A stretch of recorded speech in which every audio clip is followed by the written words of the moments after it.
तो देखो yesterday we started with our new unit hydrocarbons.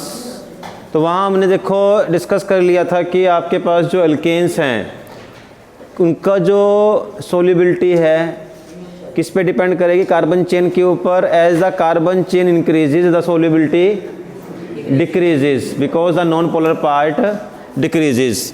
In the same way boiling point और melting point will increase with the increase in hydrocarbon chain, because with the increase in hydrocarbon chain what increases? Surface area, and with the increase in surface area van der Waals force increases, that's why the boiling point increases, ठीक है। and with the increase in branching surface area decreases, that's why boiling point decreases and solubility increases. यहाँ तक कल कर लिया था हम लोगों ने। अब देखो इसके बाद यहाँ बात करनी है हमने एक और, कॉन्फॉर्मर्स या फिर कॉन्फर्मेशंस, ठीक है। कॉन्फर्मेशंस या कॉन्फॉर्मर्स क्या होते हैं, इन्हें ज़रा हमें यहाँ डिस्कस करना है। बहुत ही इजी कंसेप्ट है ये, बस जरा समझ लेना। देखो अल्केन्स में कार्बन कार्बन में कौन सा बॉन्ड होगा? Single bond. In between carbon carbon single bond is present in the alkanes. देखो जैसे मान लो चाहे आपका इथेन, मैं सबसे सिंपल ले रहा हूँ जहाँ से ये स्ट्रक्चर बन जाएगी आपकी, इथेन CH3CH3। देखो अब ये bond between carbon and hydrogen नहीं है, रियलिटी में क्या होता है, ये बॉन्ड है कार्बन कार्बन के बीच में और बाकी बॉन्ड बने हुए हैं हाइड्रोजन के साथ में, ठीक है। इस तरीके से है। और आपको पता होना चाहिए जो सिंगल बॉन्ड है उसे क्या बोलते हैं, कौन सा बॉन्ड होता है वो? सिग्मा। तो सिंगल बॉन्ड जो है आपका सिग्मा ही रहेगा। अरे तपेश कुछ प्रॉब्लम चले पेट वेट में, कभी इधर से कभी उधर से, अगर दिक्कत है बाहर जाओ। यहाँ पे बस ऐसे गड़बड़ कर देखो, ठीक है। वीडियो में आपका नाम ऐसे गंदा आता है, अच्छा लगता नहीं है, 10 लोग सुन लेते हैं यूनिवर्सली, ठीक है। शांत बैठो, अच्छा लगता नहीं है, फिर लोग कहेंगे तपेश कौन है, ढूंढो उसको। अब देखो यहाँ पर आई डोंट थिंक कि वीडियो बन रहा है, मैं बोल नहीं सकता हूँ, बोल सकता हूँ, ठीक है, ऐसी कोई बात नहीं है। और आपको देखा मैं तीसरी बार आपको मैं नोटिस किया इस तरीके से परेशान होते हुए, तो मुझे लगा कहीं प्रॉब्लम ना हो, इसीलिए बस, क्योंकि आदमी बेचैन तभी होता है। अब देखो भाई सिग्मा बॉन्ड, देखो अगर सिंगल बॉन्ड है तो सिग्मा ही होगा, इसमें कोई डाउट नहीं। अब ये सिग्मा बॉन्ड बनता कैसे है? By which overlapping special type, हाँ, हेड टू हेड। इसको ऐसे मानना, ये रियलिटी में समझ को ऐसे आपको ऐसे ही आएगा कि ये भी एक ऑर्बिटल है, ये भी एक ऑर्बिटल है, और ये आपस में ओवरलैप कर गए हेड टू हेड। इतना एरिया किसमें आ गया? शेयरिंग में, मीन्स इतनी इलेक्ट्रॉन डेंसिटी आ गई शेयरिंग में। जितना ये एरिया ज़्यादा बढ़ेगा उतना बॉन्ड स्ट्रॉन्ग। देखो देखो मैं अगर चौक होल्डर को बिल्कुल चौक को यहाँ लगाता हूँ तो इजीली बाहर आ गई, लेकिन अगर बहुत पीछे कर दिया मैंने तो इजीली रिमूव नहीं होगी। क्यों? क्योंकि बॉन्ड स्ट्रॉन्ग बन जाएगा, ओवरलैपिंग ज़्यादा होगी, बॉन्ड स्ट्रॉन्ग होगा। आप जरा यहाँ समझना, ये इसी को समझ आएगा आपको। ये देखो पता है आपको, मैं अगर इस चीज़ को, इन दोनों में से किसी एक को, चाहे इसको या इसको, किसी एक को फिक्स कर दूं, मान लो मैंने इसको फिक्स कर दिया, इसको, ये फिक्स है तो ये मूवमेंट कर पाएगा, और अगर मैंने इसको फिक्स कर दिया तो ये मूवमेंट हो जाएगी। और ये मूवमेंट हो सकती है सिंगल बॉन्डेड कार्बन एटम्स के बीच में, मीन्स जहाँ सिंगल बॉन्ड होना वहाँ इस टाइप की फ्री रोटेशन, मतलब जैसे अब ये समझना इस तरीके से कि ये आपके पास ये रहा, ये मान लो CH3 है, 3 हाइड्रोजन ये रहे, यही CH3 है। अब ये बिल्कुल एक दूसरे के सामने हैं। अब मैं इसको फिक्स कर देता हूँ तो ये रोटेट करेगा। अब देखो इससे मैं क्या समझाना चाह रहा हूँ आपको, ये बिल्कुल इस तरीके से यहाँ तक, लास्ट तक बिल्कुल अपोजिट यहाँ तक मूवमेंट करेगा। तो जितना भी मूवमेंट करे, अगर ये 0.1 डिग्री भी चेंज हुआ, एक नई स्ट्रक्चर बन जाएगी with an new bond angle. तो इसे हम बोलते हैं conformers. What are conformers? These are the isomers. ये आइसोमर्स हैं जिनका की फॉर्मूला सेम है, और फर्क क्या है, just in the arrangement of the atoms in space. Space में क्या अरेंजमेंट, अभी अरेंजमेंट ये है, फिर थोड़ी सी अलग हल्का बिल्कुल 0.1 पर भी चेंज हुआ तो इस तरीके से बहुत ज़्यादा स्ट्रक्चर्स बन सकती हैं इसमें, और all the structures are known as conformers. ठीक है, अब हमें जरा समझना, देखो लेकिन आपको हर एक को स्टडी नहीं करना है। दो मेन टाइप हैं जिन्हें हमें स्टडी करना है। एक तो वो जब ये, चलो मान लो सारे हाइड्रोजन, ये मान लो ये बिल्कुल एक दूसरे के पीछे हैं। अगर आप खुद सोचो, हो सकता दिख रहा हो आपको, बट फिर भी अगर ये सामने वाला विजिबल है तो पीछे वाला क्या हो जाएगा, इनविजिबल, क्योंकि इसने कवर कर लिया इसको। जैसे कि सोलर एक्लिप्स और लूनर एक्लिप्स, क्या होता है उसमें कि जो आपका सन या moon, that is not visible to us. अगर बीच में क्या आ गया, सन, तो मून क्या है, विजिबल नहीं होगा। इसी तरीके से आपके बीच में और इसके बीच में ये आ गया तो क्या होगी, eclipse. That's why this type of conformer is known as eclipsed conformer.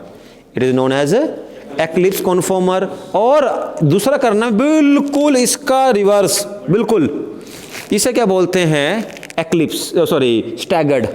इसे क्या बोलते हैं हम, स्टैगर्ड। जब बिल्कुल अपोजिट हो that is known as staggered, और जब एक बिल्कुल सेम हो तो क्या बोलते हैं, एक्लिप्स। अब देखो, जब बताना मुझे आप, मैं बनाऊंगा स्ट्रक्चर इसके बाद में, जब बनानी है आपको। व्हाट डू यू थिंक कि इन दोनों में से एक स्ट्रक्चर तो एक्सट्रीमली स्टेबल है और दूसरी extremely unstable, that's why we are studying. बाकी सब इंटरमीडिएट है, थोड़ी कम स्टेबल, थोड़ी ज़्यादा स्टेबल, वो हमें बात करनी भी नहीं है, ना आपके सिलेबस में है। बात यही करनी है कि जो आपके पास कॉन्फॉर्मर्स हैं वो हमें दो स्टडी करनी है। एक एक्लिप्स कॉन्फॉर्मर, मैं नाम लिख देता हूँ यहाँ पर। कॉन्फॉर्मर्स जो को स्टडी करने हैं वो दो टाइप के हैं। फर्स्ट इज एक्लिप्स,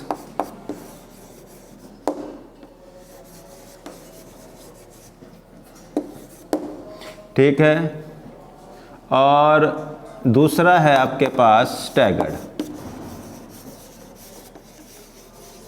स्टैगर्ड, अब बताओ एक्लिप्स्ड और स्टैगर्ड में से क्या लगता है आपको, which should be most stable? Eclipse, ठीक है, नहीं है, स्टैगर्ड ही होगा फिर तो। क्यों? हाँ देखो, बात समझना, ये कार्बन, ये हाइड्रोजन, ये कार्बन, ये हाइड्रोजन, बॉन्ड है। बॉन्ड का मतलब क्या होता है, इलेक्ट्रॉन डेंसिटी।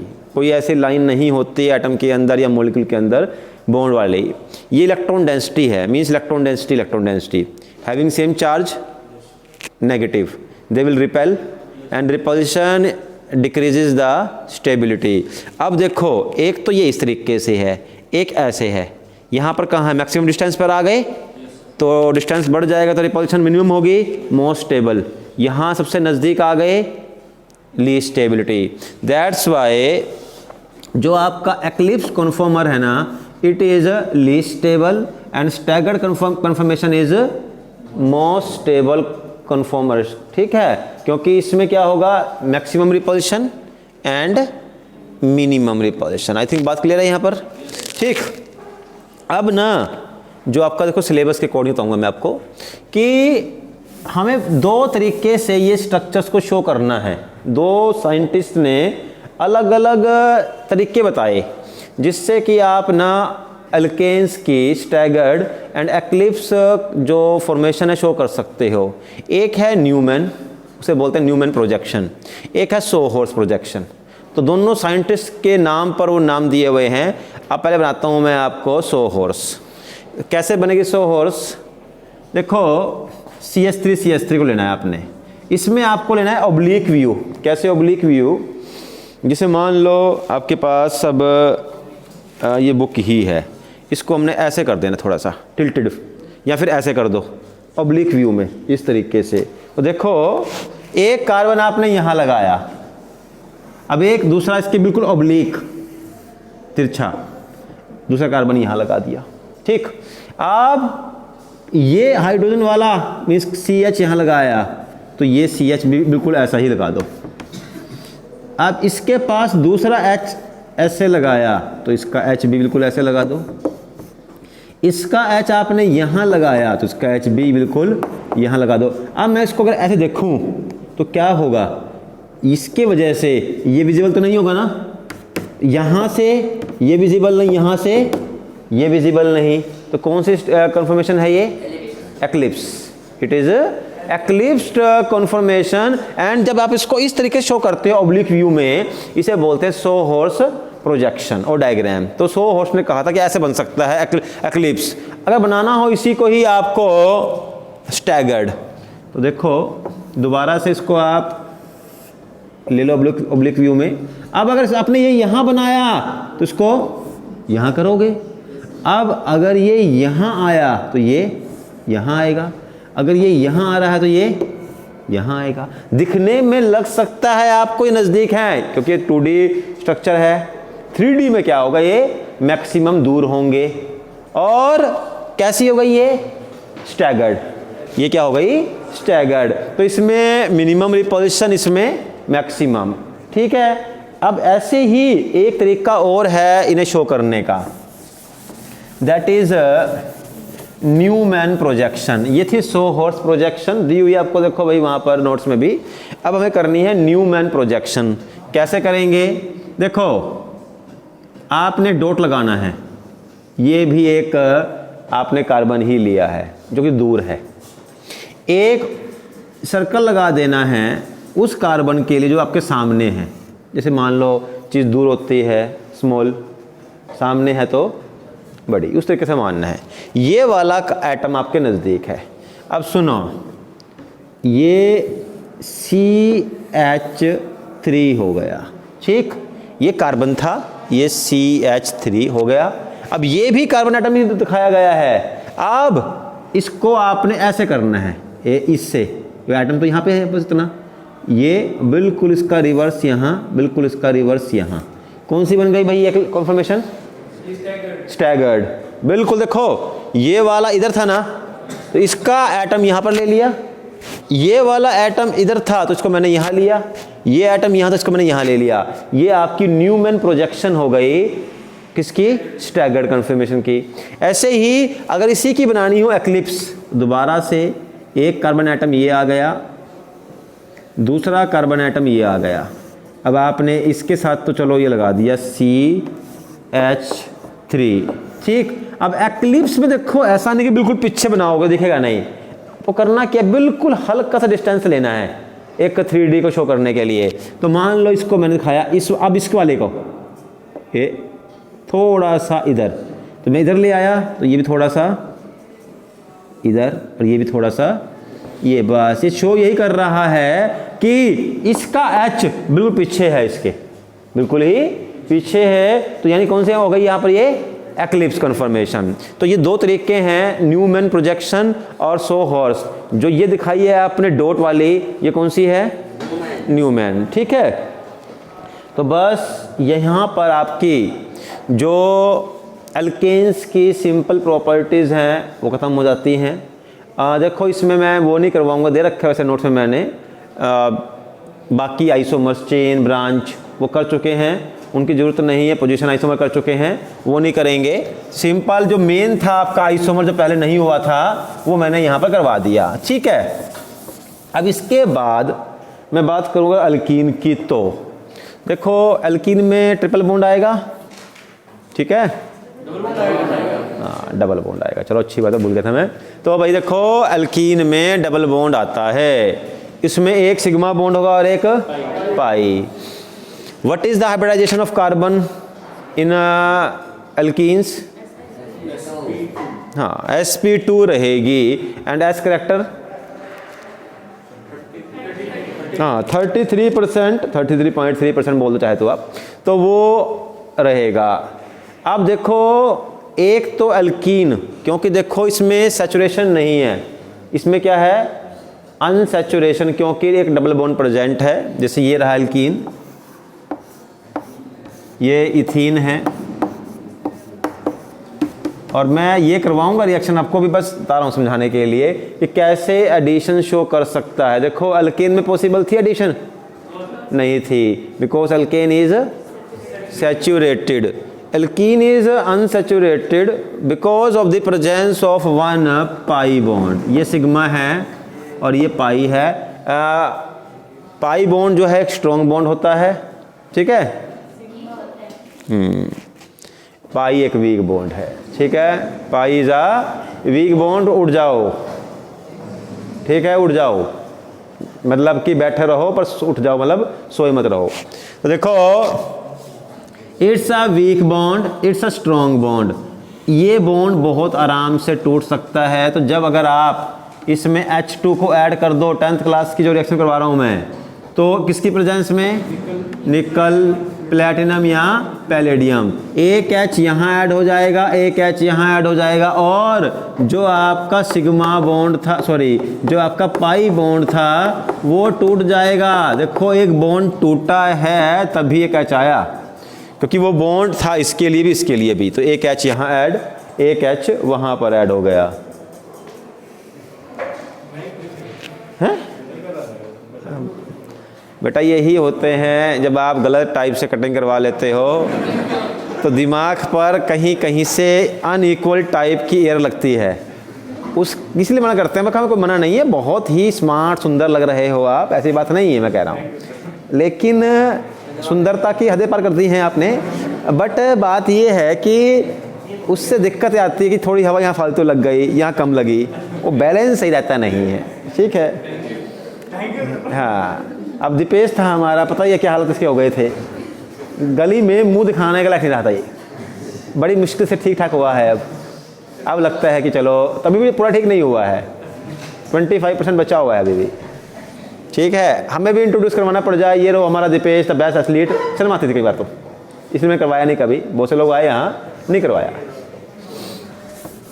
तो देखो बेटा, स्टाइल वो रखो अपना, हमें भी कहें, हम भी कहें देखो ये स्टूडेंट है हमारा, ये ना कहे अरे जानते नहीं कौन है इसको, ऐसे मत बनो, ठीक है। चलो अब देखो, ये एल्कीन में मैक्सिमम देखो लगभग सारी प्रॉपर्टीज वही है, मैं उनको डिस्कस नहीं करूंगा ना, इसमें दी हुई हैं। बस एल्कीन में एक बात करनी है मुझे, आइसोमर वाली। एल्कीन एक स्पेशल टाइप का आइसोमर शो करता है, जो आपने पहले भी किया था बेसिक केमिस्ट्री में भी। कौन सा? डबल बॉन्ड के अराउंड अगर सेम एटम हो तो ये बनता है, वो बनता है सिस ट्रांस। यही डिस्कस करना है हमें दोबारा से यहाँ फटाफट। देखो, एल्कीन्स दो टाइप के ज्योमेट्रिकल आइसोमर शो करता है, एक सिस और एक ट्रांस। देखो जैसे मान लो आपके पास ये है CH3 CH double bond CH CH3 but two ene, इसे क्या बोलते हैं? But two ene. और ये ब्यूट टू इन सिस और ट्रांस बना सकता है। कैसे बनाएगा सिस और ट्रांस? देखो, ये दो कार्बन जो जुड़े हैं डबल बॉन्ड से, उन्हें लिखो पहले तो, इन्हें जोड़ दो डबल बॉन्ड से, ठीक है। अब देखो, ये कार्बन नंबर 1 है और ये कार्बन नंबर 2 है। इस कार्बन 1 के साथ देखो एक तो H जुड़ा हुआ है, ये आप H जोड़ दो अलग से, और एक जुड़ा हुआ है इसके साथ में CH3 पूरा, ये लो CH3। अब इधर भी एक H है, एक CH3 है। अगर आपने ये H को यहीं लगा दिया तो बताओ भाई क्या हुआ? देखो दोनों H कहाँ आ गए? सिस पोजीशन पे। देखो ये, अगर ये सुन लो बात मेरी, अगर ये मान लो जैसे कि यहाँ CH3 यहाँ CH3 होता, तब भी क्या होता? सिस ही होता। इधर इधर या यहाँ, मतलब कि ये पोजीशन भी इसकी एडजेसेंट पोजीशन है, ये पोजीशन भी कैसी है? एडजेसेंट ही है। ये ना होगी सोचो कि यहाँ पर H आया तो ये सिस नहीं होगा, तब भी सिस है। ओनली जब ये आमने सामने सेम हो तभी क्या होता है? ट्रांसपोजिशन, ठीक है। तो ये आपका कौन सा आइसोमर बन गया? सिस, क्योंकि डबल बॉन्ड के अराउंड सेम टाइप के एटम्स और ग्रुप ऑफ एटम्स हैं। लेकिन अगर मैं बात करता हूँ ट्रांस वाली, तो ऐसा करना पड़ेगा आपको। अगर यहाँ H है, अब अगर मैंने H यहाँ लगा दिया, कौन सा बन जाएगा? सिस बन जाएगा। इसलिए मुझे अब यहाँ लगाना ही नहीं है। आप कहोगे पहले यहाँ तक नहीं, आपको इस तरीके से करना है। ये ट्रांस और इसके सामने ये ट्रांस, जब सेम वाले आमने सामने हों उन्हें बोलते हैं trans isomers. Cis and trans, ये दो टाइप के आइसोमर्स हैं, पहले कर चुके हैं हम, तो इसमें ज़्यादा टाइम लगाएंगे नहीं। अब इसके बाद आती है बारी हमारे पास अल्काइंस की, ठीक है। तो जो अल्काइंस हैं उनमें होता है कौन सा bond, triple bond. In that triple bond one is sigma and rest two are pi bonds, ठीक है। तो what is the hybridisation of carbon of alkyne, sp hybrid how much percent, हाँ 50%। और देखो आई थिंक मैं समझा चुका हूँ पहले आपको, इस हाई s कैरेक्टर का उसकी एसिडिक नेचर पर कोई असर होता है, नहीं होता। चलो दोबारा डिस्कस कर लेते हैं। देखो ये क्वेश्चन आ सकता है आपको किसी कंपटीशन एग्जाम में भी, वो आपको ये दे सकता है ethane, ethyne, ethene, arrange this in the increasing order of और decreasing order of acidic strength. तो आप क्या लगता है, देखो जितने ज़्यादा H पॉजिटिव प्रोड्यूस होंगे, जितना इजीली H पॉजिटिव प्रोड्यूस होंगे उतना मोर एसिडिक। तो बताओ भाई इन तीनों में से इथेन, इथीन, इथाइन और इथीन, इनमें से सबसे ज़्यादा एसिडिक कौन सा हो सकता है, इथेन, पक्का। चलो क्योंकि तीन तीन कुल मिलाकर 6 हाइड्रोजन हैं, तो लगता ऐसा है, वह जो लगता है वो होता तो है नहीं कई बार, ठीक है। देखो बात ये नहीं कि कितने हाइड्रोजन हैं, बात ये जितने भी है प्रोड्यूस करने की टेंडेंसी है भी या नहीं।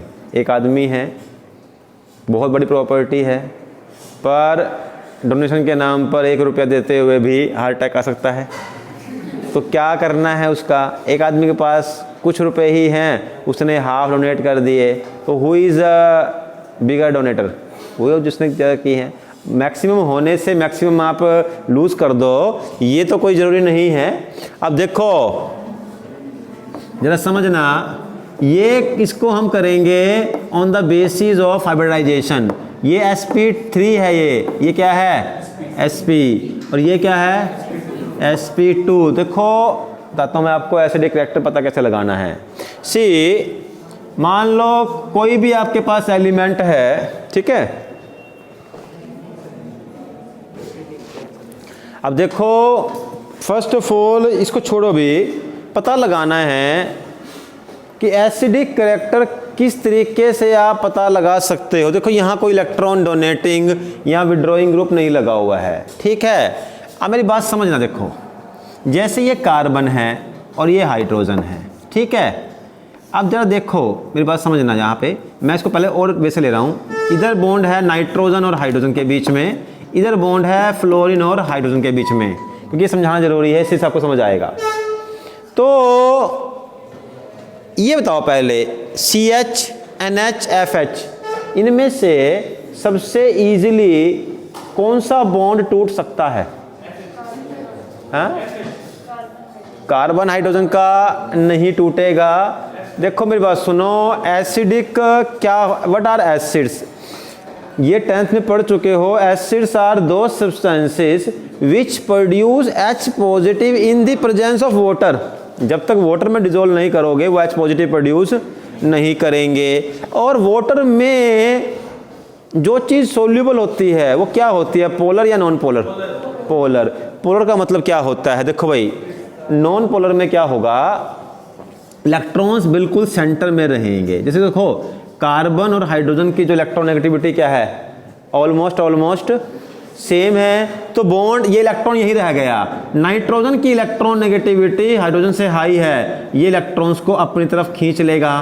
फ्लोरीन की इलेक्ट्रॉन नेगेटिविटी तो और भी हाई है, ये इलेक्ट्रॉन्स को अपनी तरफ, मतलब देखो बिल्कुल ही ट्रांसफर तो नहीं करेगा, बट मैक्सिमम टाइम इलेक्ट्रॉन्स रहेंगे टुवर्ड्स द फ्लोरीन, क्योंकि इसकी इलेक्ट्रॉन नेगेटिविटी हाई है। एक इलेक्ट्रॉन अपना और एक किसका, इसका एटम का, हाइड्रोजन का, जो किसने शेयर किया था। अब देखो होगा क्या, क्योंकि जब इलेक्ट्रॉन को रियलिटी में होता है कि मान लो जैसे ये है एटम, दोनों मॉलिक्यूल ऐसा बना हुआ है, ये मॉलिक्यूल है इस तरीके से, ये मॉलिक्यूल है, ये फ्लोरीन है और ये हाइड्रोजन है, दोनों इलेक्ट्रॉन है, बट इलेक्ट्रॉन मैक्सिमम यहाँ घूमते रहेंगे, यहाँ बेचारे कभी कभार गए, मैक्सिमम इधर घूमते रहे। तो जब इलेक्ट्रॉन मैक्सिमम यहाँ घूमते रहे, चार्ज क्या आया यहाँ, डेल्टा नेगेटिव, यहाँ चार्ज क्या आया, डेल्टा पॉजिटिव। और जब डेल्टा नेगेटिव और डेल्टा पॉजिटिव बन जाते हैं तो कौन सी कंडीशन होती है, पोलर, दो पोल्स बन गए, नेगेटिव और पॉजिटिव। अब ये मान लो कार्बन है और ये हाइड्रोजन है, मॉलिक्यूल बना दिया, लेकिन इलेक्ट्रॉन डेंसिटी ऑलमोस्ट बराबर है, जितने टाइम इलेक्ट्रॉन यहाँ रहेंगे उतने टाइम इलेक्ट्रॉन को घूमते रहेंगे इलेक्ट्रॉन हमेशा, इस तरीके से बराबर इलेक्ट्रॉन चल रहे हैं। तो और हो सकता है चलो भाई ये मतलब कि आउट ऑफ 100 52% यहाँ रह गए, 48% ये रहे, कोई बहुत बड़ा डिफरेंस नहीं आया, very less difference of electronegativity. तो बॉन्ड कैसा बन गया ये वाला, नॉन पोलर। और क्या नॉन पोलर चीज़ें वाटर में सोल्यूबल होती हैं, नहीं, इसीलिए जब ये सोल्यूबल ही नहीं होगा H पॉजिटिव प्रोड्यूस नहीं करेगा। यानी कि आपको समझना ये है कि H के साथ जो एटम जुड़ा हुआ है, जितना ज़्यादा इलेक्ट्रोनेगेटिव है एसिडिक स्ट्रेंथ उतनी ही हाई होगी, क्योंकि वो इलेक्ट्रॉन खींच लेगा ना। तो क्या होगा, देखो भाई ये इलेक्ट्रॉन बिल्कुल F के नज़दीक आ गया, जैसे ही आपने इसको वाटर में डिजोल्व किया, देखो होता क्या है, जब आप किसी भी चीज़ को वाटर में डिजोल्व करते हो ना तो एक एनर्जी निकलती है, हाइड्रेशन एनर्जी। वो हाइड्रेशन एनर्जी का यूज करके फ्लोरीन इलेक्ट्रॉन्स को अपनी तरफ खींच लेगा और F नेगेटिव और H पॉजिटिव को प्रोड्यूस करेगा, ठीक है। अब देखो इन द सेम वे जो आपको कंसेप्ट समझाया गया कि जितना विद द हाइड्रोजन जुड़ा हुआ एटम इलेक्ट्रोनेगेटिव होगा उतनी एसिडिक स्ट्रेंथ हाई होगी।